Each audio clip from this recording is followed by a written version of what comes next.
Et si le prochain match de l'élection présidentielle était déjà plié avant même d'avoir commencé? Bonjour à tous et bienvenue dans ce nouvel épisode d'APE Éclair. C'est un plaisir de vous retrouver aujourd'hui pour décrypter l'actualité politique qui s'affole en cette fin août 2026 entre les derniers sondages pour 2027 et les mouvements de rentrée des partis. Mais justement, arrêtons-nous sur les derniers sondages, ceux qui font état d'une dynamique forte pour Jean-Luc Mélenchon et d'une domination toujours très nette de Marine Le Pen. Résultat, le fameux scénario d'un duel entre Le Pen et Mélenchon au second tour de 2027 s'impose de plus en plus dans les esprits. Alors forcément, ça panique sec dans les autres camps. À gauche comme à droite, on cherche la parade miracle.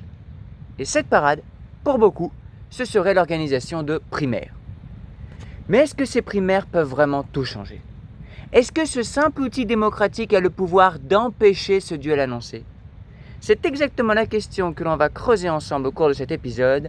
Alors installez-vous confortablement et décortiquons tout ça calmement, sans langue de bois ni parti pris. D'abord, regardons la photo de famille de ce mois d'août 2026. Pourquoi est-ce qu'on reparle autant de ce duel Le Pen-Mélenchon? Parce que les enquêtes d'opinion publiées ces derniers jours bousculent les certitudes.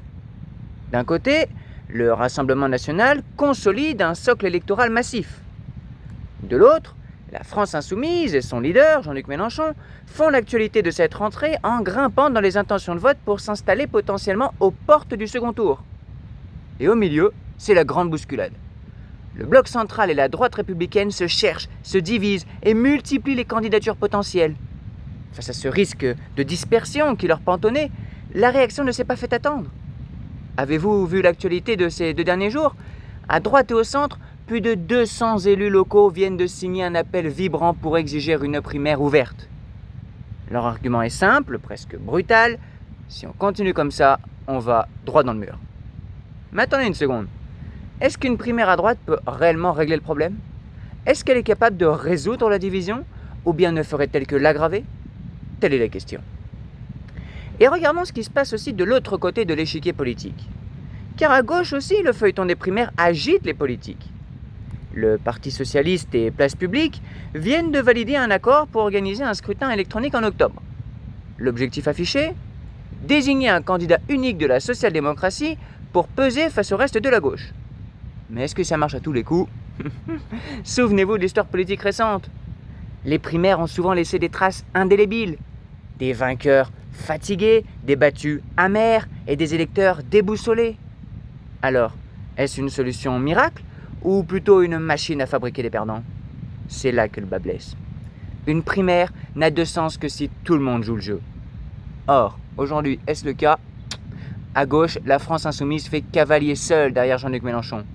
Tandis qu'à droite, les ambitions personnelles d'Édouard Philippe, de Gabriel Attal ou de Bruno Retailleau complètent un tableau déjà bien encombré. Si une partie des troupes refuse de participer, la primaire ne devient plus qu'un scrutin de plus dans une offre déjà saturée. Alors, est-ce bien raisonnable? Est-ce que cela peut réellement peser face à une dynamique partisane aussi structurée que celle du Rassemblement national?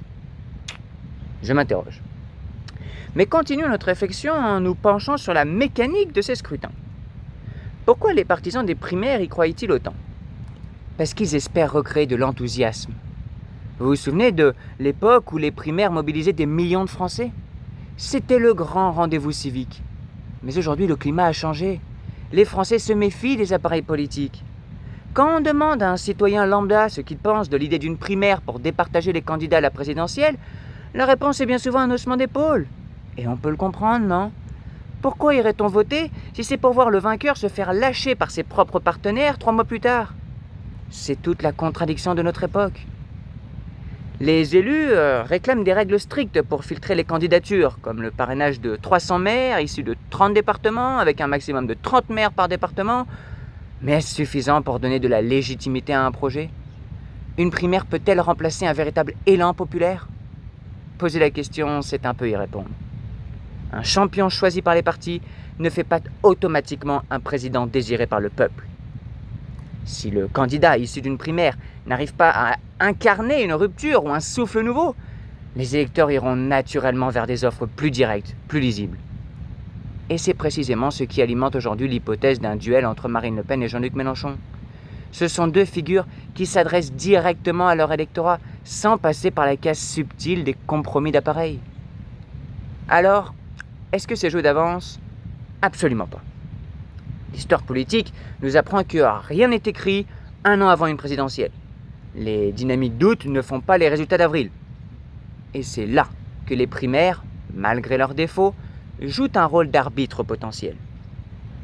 Si la droite et le centre réussissaient à se discipliner autour d'un seul nom grâce à un mécanisme clair, la configuration du premier tour changerait radicalement.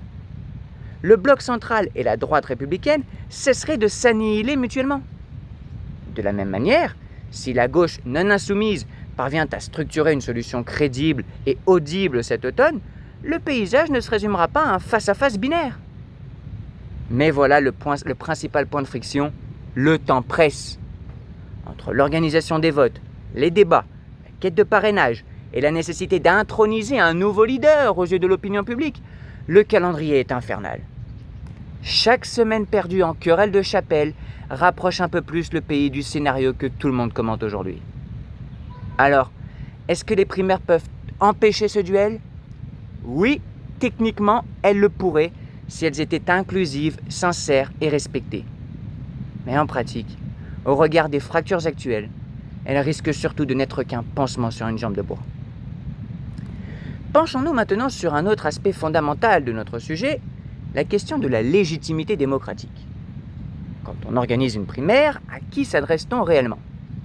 Aux militants encartés ou à l'ensemble des citoyens ? C'est le fameux débat scrutin fermé contre scrutin ouvert. Si l'on restreint le vote aux seuls encartés, on encourt le risque de choisir un candidat trop radical, taillé pour plaire à l'appareil du parti, mais totalement imperméable aux aspirations de la France périphérique ou des classes moyennes urbaines. A l'inverse, si on ouvre les vannes à tout le monde, on s'expose à des votes tactiques. Vous savez, ces électeurs d'autres camps qui viennent voter juste pour saboter le champion de leur adversaire principal.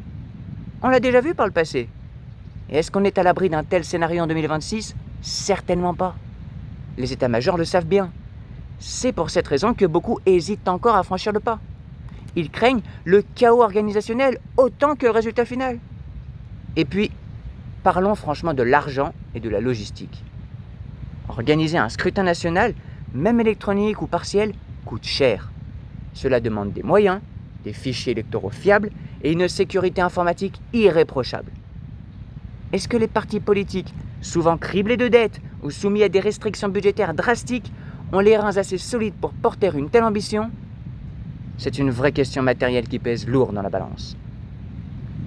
Et si l'on regardait de l'autre côté de nos frontières pour voir comment cela se passe ailleurs ? Aux États-Unis, la culture des primaires est ancrée dans l'ADN politique depuis des décennies. C'est un show, un combat de coq médiatique qui mobilise des millions d'Américains. Mais est-ce transposable en France ? Notre 5e République est taillée sur mesure pour un homme ou une femme providentielle, pas pour un grand cirque à l'américaine.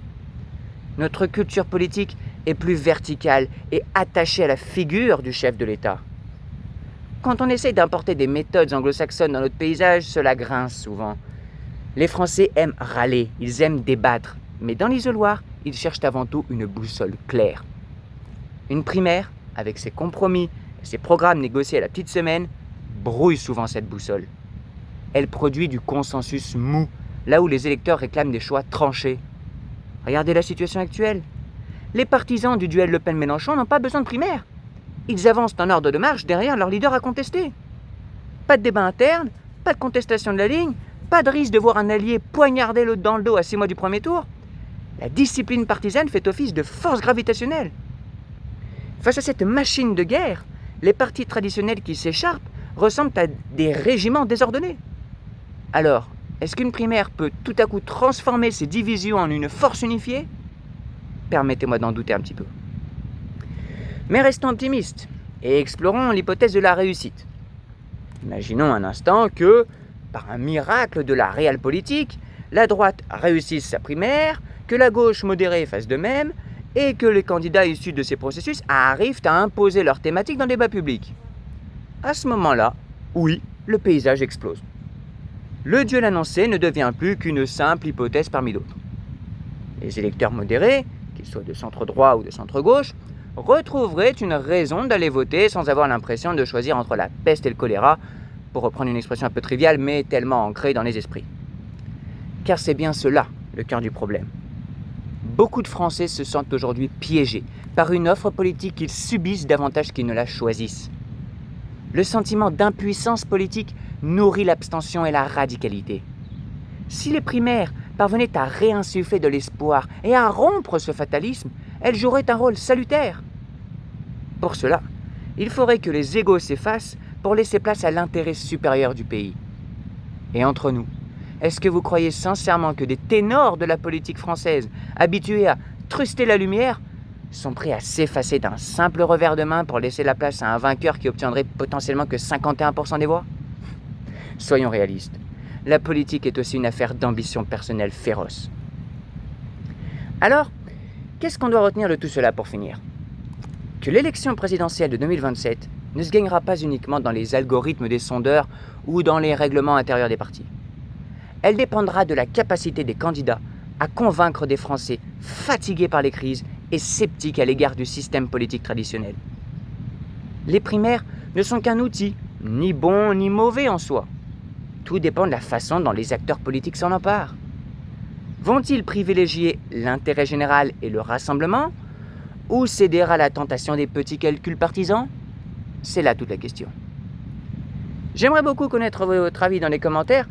Est-ce que vous croyez encore à l'utilité des primaires en France, ou pensez-vous que le duel Le Pen-Mélenchon est désormais inévitable ? Débattons de tout cela proprement et calmement dans les commentaires. N'oubliez pas de vous abonner pour ne rien manquer des prochaines analyses. Merci à tous d'avoir suivi cet épisode jusqu'au bout, et à très vite pour un nouvel éclairage sur la vie politique.